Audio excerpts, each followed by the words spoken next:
Rav Gourevitch est un personnage rayonnant qui dépasse largement le cadre de l'école qu'il a créée avec beaucoup de courage, de persévérance, de ténacité.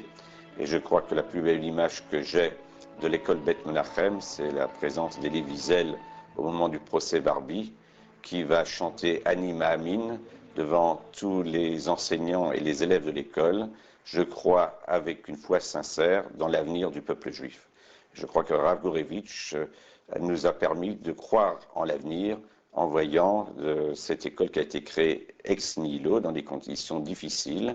On voit cette progression régulière depuis le passage Cazeneuve jusqu'au quartier du Château à la Duchère pour arriver au quartier de Cusset à Villeurbanne, de voir que cette école s'est développée quantitativement, qualitativement, et je rends aussi hommage à la rabbinite, Madame Gourevitch, qui également, avec toute son autorité, ses compétences, et également l'âme de la maison. Je venais d'être élu député et nous nous sommes rencontrés à l'école qui à l'époque était à la Duchère, dans le quartier du Château. Et donc le rabbin était venu me voir pour me parler de l'école, pour me présenter les élèves, la façon dont il enseignait. Et il émanait de lui à la fois une force et en même temps une spiritualité profonde. Depuis, on a continué à entretenir des relations, je crois, amicales. Et puis, je pense que cette école est une école qui rayonne dans toute l'agglomération et qui fait que dans la communauté juive, mais même au-delà, c'est source d'une certaine sagesse et d'une certaine foi. Moi, je retiens un être de passion s'agissant des questions primordiales de l'éducation, de l'éducatif, et du fait que l'enfant, l'adolescent, il s'élève et dans le domaine des savoirs et dans le domaine des vertus. Écoutez, on est ici à la Duchère, donc là où s'est implantée la première école, Beth Menahem. Et c'est à cette occasion, lorsqu'il a fallu changer, lorsqu'elle s'est agrandie, à la fois donc avec beaucoup de pincement au cœur, puisque j'étais à la fois élu du 9e arrondissement, aussi adjoint au maire de Lyon et vice-président de la communauté urbaine. J'ai vu partir l'école de mon territoire d'élection pour aller ailleurs, mais comme c'était pour le bien naturellement de l'école et que aussi bien le rabbin Moulet que le docteur Azoulay ont été de fervents défenseurs de cette nouvelle implantation, avec tous leurs amis, Gérard Benamou et beaucoup d'autres, alors il fallait naturellement encourager et non pas s'opposer à cette mutation. J'ai été reçu en ami ici, en ami, je ne l'oublie pas. Samuel Gourevitch m'a vraiment présenté ses locaux, ses aménagements, parce que ça s'est transformé bien des fois, bon, ça s'est agrandi, ses projets, il n'arrêtait pas de me dire, voilà, on va faire ceci, on va faire cela. Et j'ai toujours eu beaucoup de confiance, C'était un climat qui nous imprégnait, bon, une relation de franche cordialité. Mais j'ai surtout été impressionné par sa chaleur humaine, son immense culture, son ouverture d'esprit, sa tolérance et surtout cette volonté farouche de partager, de développer et de faire partager son savoir en développant son école.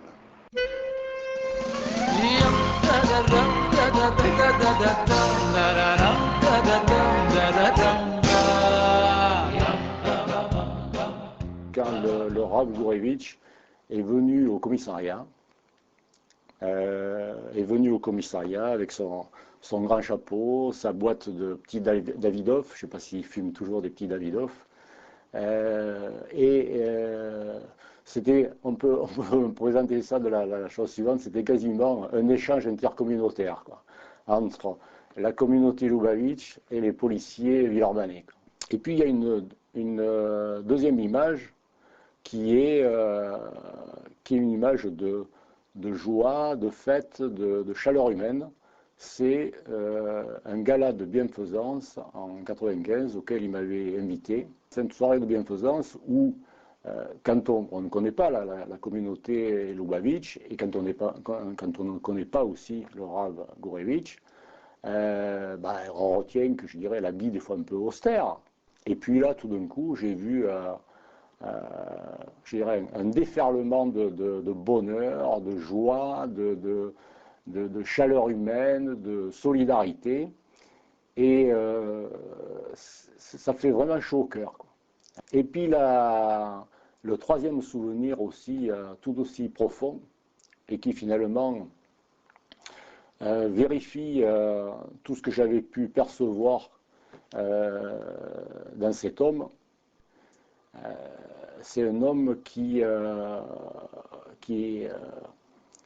comment dirais-je, qui à certains moments, lorsque vous avez besoin de lui, ou lorsque vous avez besoin en tout cas de rétablir une vérité, eh bien il est là. Hein. Et moi un jour j'ai eu besoin qu'une vérité soit rétablie, hein, et je téléphonais au Rav Gourevitch, et dans les heures qui suivaient, la vérité était rétablie. Et ça je ne l'oublierai pas. C'est vrai que j'ai connu Rav Gourevitch il y a 30 ans, quand le rabbi les a envoyés à Lyon, en France. Et leur premier point de chute a été la Duchère. La Duchère est ma communauté, je suis président de cette communauté. Et c'est vrai qu'il y a 30 ans, ils sont arrivés avec des tenues qu'on ne connaissait pas. Ils ont impressionné tout le monde. Mais très rapidement, ils sont devenus les amis aussi de toute la communauté. On était des vrais juifs, mais on n'était pas très pratiquants. On était un peu éloignés des mitzvot et des pratiques du judaïsme. Et quand on a compris que la pratique des mitzvot faisait partie de la vie courante, parce qu'ils le font d'une façon tellement... ils nous ont appris à le faire d'une façon tellement naturelle. Mettre les téphilines tous les matins, ça devenait un rituel normal. Allumer la Hanoukia devant tout le monde nous paraissait tout à fait normal, et pratiquer les mitzvot devenait quelque chose de simple et de naturel. Je me souviens, il y a 15 ans, aujourd'hui, j'avais été à New York voir le rabbi, parce que le Rav Gourevitch m'avait dit, avant de construire une grande école à Nîmes, c'est important de demander une bracha au rabbi. Et quand je suis arrivé, après les longs escaliers qu'on connaît bien pour monter jusqu'au rabbi, et quand je suis arrivé devant lui, au lieu de demander une bracha pour mon école de Nîmes, j'ai demandé une bracha pour l'école Bet Menachem qu'on allait construire à Lyon. Donc ça, c'est un lien très fort. Il y a 30 ans, peu de familles conduisaient leurs enfants dans une école juive.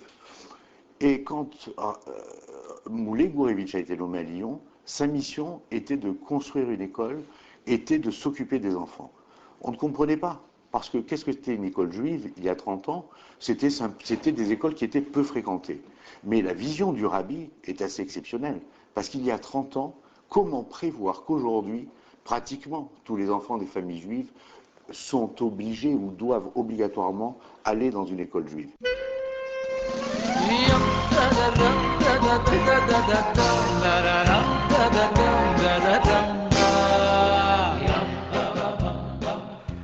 Je pense qu'aujourd'hui, il a surtout été au-delà de ce qu'il espérait lorsqu'il est venu il y a 30 ans environ sur la région lyonnaise. Le lycée apporte quelque chose de complémentaire à ce qui existait sur la région lyonnaise. Et on voit très bien qu'avec le nombre d'élèves que nous avons dans les écoles, c'est encore insuffisant. Donc, souhaitons que toutes les écoles, et en particulier l'école Bet Menahem, puissent augmenter ses effectifs, car la population lyonnaise, juive lyonnaise, a vraiment besoin de toutes ces classes. Bon, c'est un lien d'abord d'amitié entre hommes, vu la conviction qu'ils avaient et le dévouement.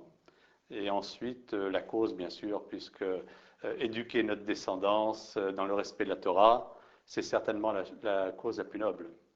Le lien particulier qui me lie à l'école Bet Menachem s'appelle le rabbi.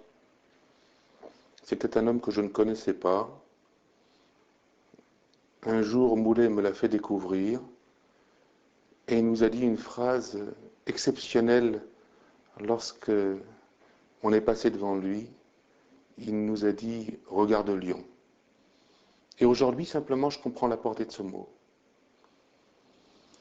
Regarder Lyon, c'est être capable de partager, et c'est ce que Moulay et sa femme font. Être capable de donner, c'est ce que Moulay fait. Être capable d'aider, c'est ce que sa famille fait. Alors pour nous, c'est un acte essentiel parce qu'il nous permet de se sentir liés, de sentir que on est les uns avec les autres. Et nous avons la chance, dans cette ville merveilleusement terrible, elle est merveilleuse parce qu'elle est belle, elle est terrible parce qu'elle est dure, d'avoir des gens comme Moulet et son épouse qui sont dans une configuration d'abnégation et de leur tête et de leur vie pour l'éducation de nos enfants. Je suis le président d'une association qui s'appelle Comme les autres, une association d'enfants handicapés que ma femme et moi, avec un de nos amis, avons initié parce que nos enfants étaient laissés sur le trottoir de la vie et de l'éducation. Moulet et sa femme ont eu l'humanisme de nous accueillir. On se doit, dans la mesure où on se considère simplement comme un réceptacle de ce que Dieu nous donne, on se doit de permettre à une institution qui a autant d'amour pour les autres de se comporter aussi au même niveau qu'elle. Alors j'ai proposé, avec mon épouse, à Moulet Gourevitch, de mettre en place l'extension de ce lycée en assumant économiquement tout ce qui devra être assumé pour que ce lycée existe, à la seule condition qu'il y ait de la place pour nos enfants d'institution et que l'on ait dans cette structure réalisée des enfants qui étudient la Torah. Alors, aujourd'hui, on peut annoncer qu'on dépose le permis de construire. Demain, avec l'aide d'Hachem, on construira déjà 12 classes et pour arriver à 18. Ça fait 20 ans à peu près. On m'a demandé de fournir l'école, il y avait une vingtaine d'élèves. D'abord, on m'a demandé de m'acheter un carton de tomates, un carton d'endives, un carton de tomates. Et quand je suis arrivé, j'ai vu des tout petits bambins là, de 2-3 ans avec les pilotes, puis qui lisaient. Et moi, à l'époque, je savais même pas, je sais pas que je sais mieux lire, mais je lis un petit peu. Ça m'a vraiment ému. Je suis rentré à midi, j'ai dit, écoute, il faut que tu viennes voir ça. Ça m'a vraiment émerveillé. Je peux te dire le mot émerveillé. Et après, j'ai dit, bon, je vais m'en occuper. Ça me fait plaisir de m'occuper d'une petite classe comme ça, c'est vrai. Puis après, mais ça a été rapide, hein. Ça a évolué, je ne m'en suis même pas rendu compte. Et maintenant, ils viennent avec un camion, toutes les semaines, c'est un camion qui va à l'école. Hein. Si c'est à refaire, je le referai les 2 pieds, les 2 mains joints, parce que franchement, je crois que c'est la bonne direction. Moi, honnêtement, il me semble faire partie de l'école Beth Menahem, même si j'y suis pas, j'y vais pratiquement jamais, hein, j'y suis jamais. Mais je me suis identifié à l'école Beth Menahem. C'est vraiment, j'allais dire une cathédrale, mais c'est vraiment une institution maintenant. Hein. Vraiment, c'est des locomotives. Il faut dire ce qui est. Ils drainent, que ce soit dans tout et pour l'éducation des enfants, c'est vraiment moi, je suis en admiration. Oui, c'est une locomotive, mais en même temps un rouleau compresseur. Hein. C'est-à-dire quand c'est mis en route, ça a du mal à s'arrêter. Hein. Et je pense qu'il a une capacité à la fois d'entraînement, c'est la locomotive, mais aussi de surmonter les obstacles au fur et à mesure qu'il se présente. On a l'impression que pour lui, d'ailleurs, il n'y en a pas. C'est sûr, il est locomotive lui, mais il faut aussi parler de sa famille, parce que c'est la famille Gourevitch qui est arrivée à Lyon. Et c'est vrai que c'est une réelle locomotive sur Lyon. C'est plus qu'une locomotive. Aujourd'hui, on peut constater qu'il y a des grands hommes sur cette terre. Il y en a qui sont dans la politique, il y en a qui sont dans les affaires. Lui, il est au service de l'éducation et de la Torah. Donc on peut le qualifier comme un grand homme dans ce domaine. Il est une locomotive de l'avenir. C'est une locomotive, c'est plus qu'une locomotive, parce que locomotive, c'est l'ancien temps. c'est le TGV, le rabbin Gourevitch, parce qu'effectivement, il va de l'avant avec une vitesse et avec une vitalité absolument extraordinaire. Et donc, ben voilà, c'est le TGV de la foi juive, à la fois dans sa tradition et dans sa modernité. Donc c'est quelqu'un qui voit grand, qui n'est pas réduit simplement à une communauté, mais qui souhaite diffuser son message dans le monde entier.